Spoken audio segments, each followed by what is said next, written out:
et les maux, alors pourquoi l'homme se plaindrait-il? Si Dieu nous donne des bonnes choses, nous le glorifions.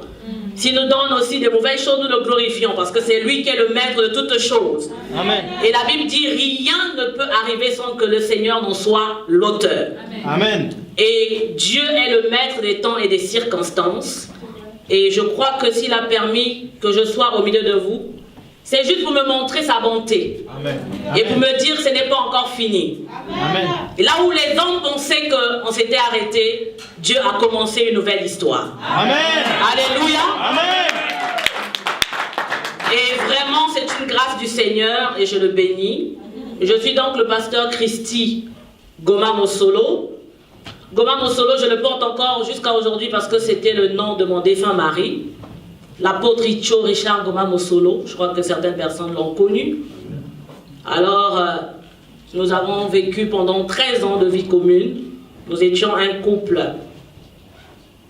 je veux dire, en symbiose, engagé dans le champ du Seigneur, servant le Seigneur avec zèle, avec consécration, avec amour. Et cette année, au mois de juin, il a plu au Seigneur de rappeler à lui son serviteur. C'est vrai que c'était une épreuve assez délicate et difficile, mais le Seigneur est bon.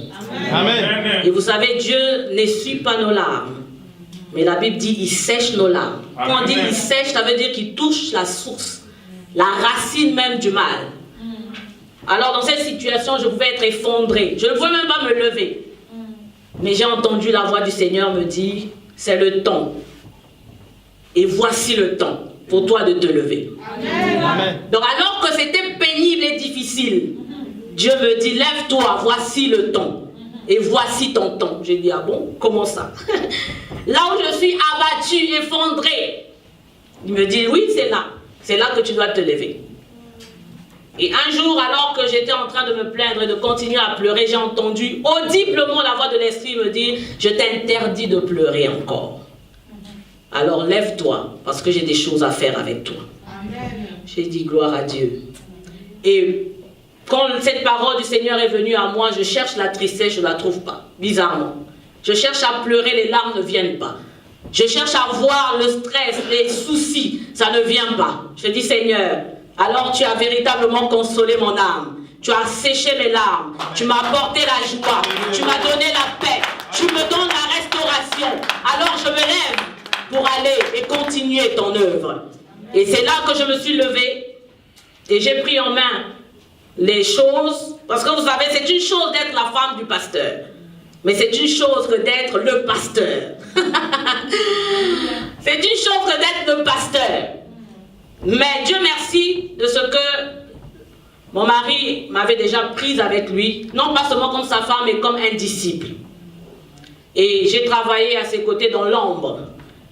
Et Dieu a vu en fait l'amour que j'avais déjà pour son œuvre. Alors il m'a placé là où je suis aujourd'hui. Voilà pourquoi pour moi ce n'est pas stressant de servir le Seigneur, d'être pasteur, parce que je le faisais déjà. La Bible dit fais l'œuvre d'un pasteur, fais l'œuvre d'un évangéliste, fais l'œuvre d'un apôtre. Je faisais déjà cette œuvre de pastorale, aux côtés bien sûr de mon mari. Mais maintenant je suis le pasteur de l'église La Foi Victorieuse Internationale, une église bénie, une église pleine de promesses du Seigneur, et je crois que nous allons aller loin. Là où l'homme de Dieu s'est arrêté, nous allons continuer. Amen. Ce qu'il n'a pas pu faire, nous allons pouvoir le faire. Et le signe, c'est que je suis devant vous ce matin. Amen. Et nous pouvons acclamer royalement le Seigneur. Parce qu'il est merveilleux. Parce qu'il est bon. Il est grand. Alléluia. Amen. Vraiment que le Seigneur soit loué. Amen. Amen. Et si tu es là, ça veut dire que c'est toi que Dieu a choisi pour recevoir ce message. Amen. Et je crois que ce message va te faire du bien. Amen. Amen. Je bénis la sensibilité de l'homme de Dieu, le pasteur Évrard Babela.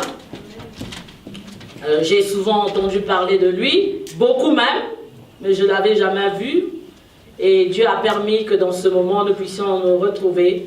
Et il a dit, servante de Dieu, puisque vous êtes là, vous ne pouvez pas passer, venez bénir l'église. Et j'aimerais que nous acclamons le Seigneur pour sa vie et pour la vie de son époux.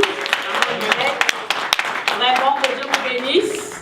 C'est une joie de vous rencontrer, un couple merveilleux, alléluia. Amen. Et je crois que Dieu ne met pas les gens ensemble en vain. c'est qu'il a certainement un plan. Amen. Amen. Et je vous bénis aussi, vous, pour votre présence. Amen. Et je crois que Dieu va nous faire du bien. Amen. Amen. Alors, pendant que je priais le Seigneur pour savoir, oui. Donc, pendant que j'étais en train de prier le Seigneur, pour lui demander le message que je devrais vous apporter aujourd'hui, Dieu m'a donné un texte dans 1 Chronique 12, le verset 32, que j'aimerais que nous lisions ensemble. 1 Chronique, chapitre 12, verset 32. Amen. Amen.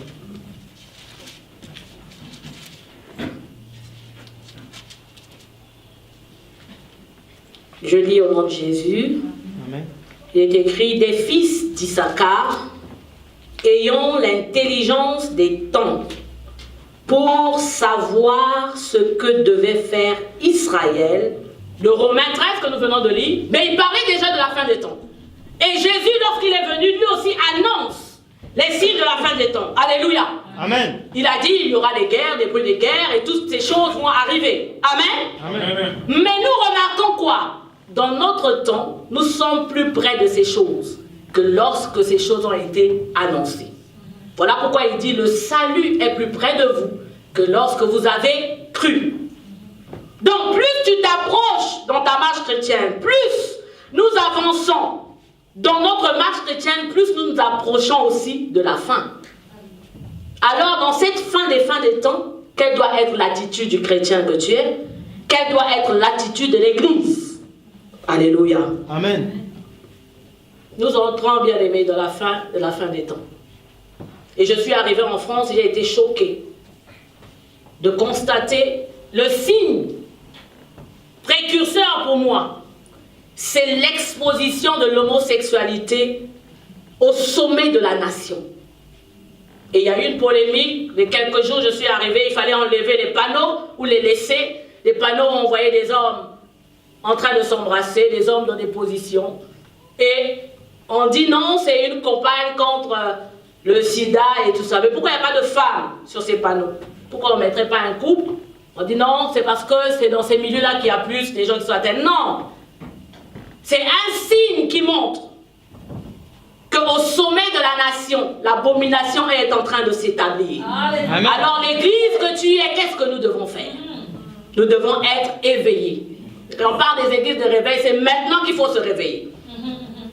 Alléluia. Amen. L'église évangélique, l'église de réveil, c'est maintenant que nous devons avoir les yeux plus ouverts. Parce que maintenant, ce qui a été promis est plus proche de toi et de moi que du temps de Paul, du temps de Pierre, du temps de la Bible. C'est plus près de toi. Et surtout vous qui êtes ici en Europe. C'est vous qui devez avoir plus peur en fait, peur entre guillemets, des prophéties bibliques parce que c'est sous vos yeux. Ça se passe plus sous vos yeux que chez nous là-bas en Afrique. Les abominations, tout ce que la Bible déclare, annonce, nous le voyons sous nos yeux. Mais qu'est-ce que l'Église fait? Nous sommes un peu distraits. Mais je crois que ça va changer au nom de Jésus. Amen. Et vous savez quoi? Lorsque j'étais en train de lire la Bible, je le dis, je n'étais pas venu pour prêcher. Mais Dieu m'a donné ce message pour toi. Parce que c'est toi que Dieu veut véritablement réveiller. Alléluia. Amen. Et pendant que j'étais en train de lire la Bible, vous savez, dans le livre de Genèse, lorsque Dieu a voulu détruire Sodome et Gomorrhe, avant le jour de la destruction, la Bible déclare que Dieu a envoyé son ange à Sodome parce que Lot était là-bas. Amen. Amen.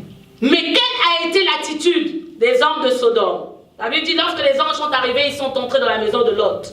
Il dit quoi? Toute la population, vous pouvez le lire dans Genèse chapitre 19, le verset 4, il dit quoi? Toute la population jusqu'aux enfants. Et c'est ce qui se passe en France aujourd'hui. Toute la population et les enfants ont demandé quoi? Dans la version française, on dit « Sortez ces hommes afin que nous les connaissions ». Mais en anglais, c'est clairement dit « We have sex with them ». Ça veut dire quoi? Des hommes qui voulaient avoir des relations avec des hommes. Et la Bible dit toute la population. Et en France, je suis choquée de constater que même dans les écoles, on apprend la théorie du genre. Il faut dire, c'est normal qu'un homme soit avec un homme, une femme soit avec une femme. Les enfants doivent s'habituer à ça, c'est de l'abomination. Et tant que vous êtes ici, vous devez savoir que c'est arrivé au sommet. Et ce signe même est un signe que nous sommes à la fin de la fin des temps. Amen. Alléluia. Amen. J'aimerais le lire avec vous, pour être plus clair. Genèse. Genèse chapitre 19, verset 4. Vous voyez, il n'était pas encore couché que les gens de la ville, les gens de Sodome entourèrent la maison, depuis les enfants jusqu'aux vieillards. Toute la population était accourue. Ils appelèrent Lot et lui dirent, où sont les hommes qui sont entrés chez toi cette nuit? Fais-les sortir vers nous pour que nous les connaissions. Voilà pourquoi je dis dans la version anglaise, on précise carrément. Fais-les sortir pour que nous ayons des rapports sexuels avec eux. C'est l'image de l'homosexualité aujourd'hui.